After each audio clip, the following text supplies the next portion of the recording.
This is problem 4.144 on page 229. Determine the reactions at A and B when A, the height is 0, the height h is 0, or B, when the height h is 200 millimeters.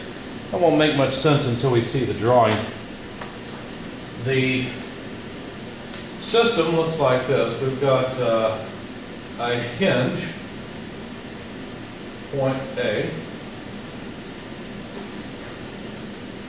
and I'm going to simplify the drawing just a bit and let that hinge run right through the corner of the box. The box then has a rolling wheel at B. It rolls on a surface that is at 60 degrees. So this is a grounded surface that's at 60 degrees to the horizontal. The weight of this item acts in the center and is 150 newtons. Being at the center, it's 250 millimeters from the edge, from either edge. The overall height of this box, whatever it is 300 millimeters. And h, move A over here, h is the distance from the bottom edge of the box to the pivot at A.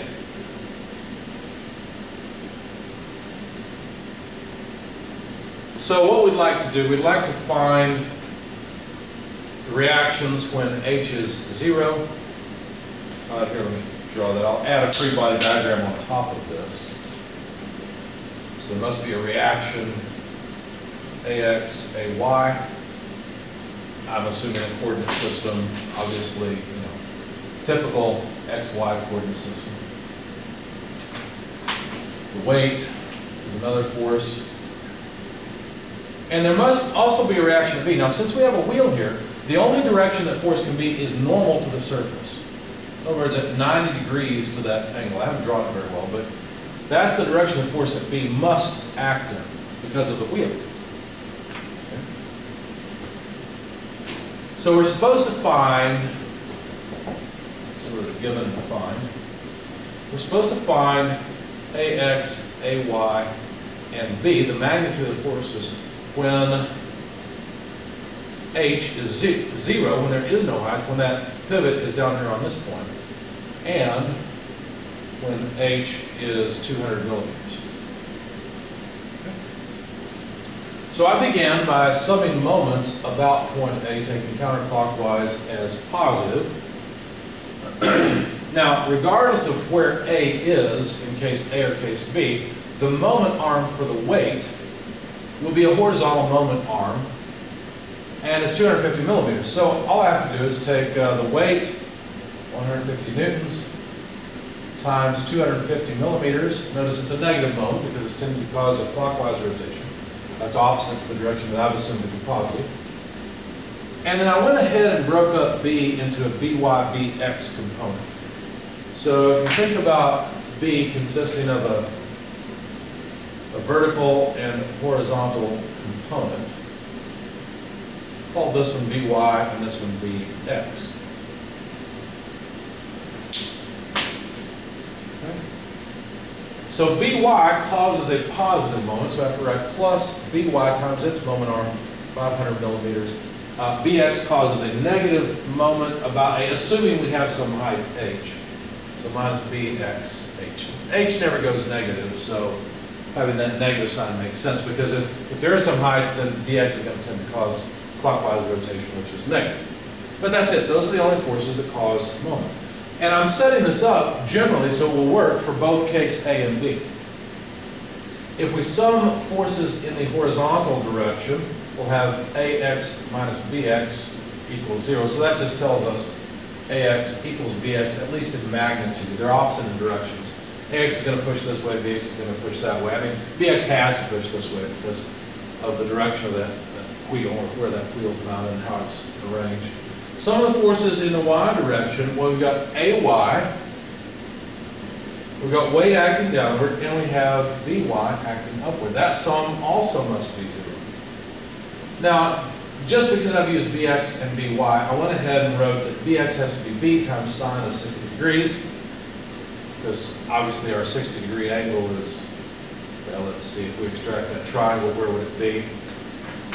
Well, if we extract that triangle, the hypotenuse b is over here, by is here, bx is here, so the 60-degree angle is there. So bx is b times sine of 60, it's opposite, and of course by is b times cosine of 60 degrees. So let's start off with case A, where h is equal to 0. If h is equal to 0, then the sum of moments equation loses a term, and we can calculate by. As a matter of fact, by would be equal to, we take this term to the other side, 150 times 250 divided by 500. So that's just 75 newtons. So there's by for case A.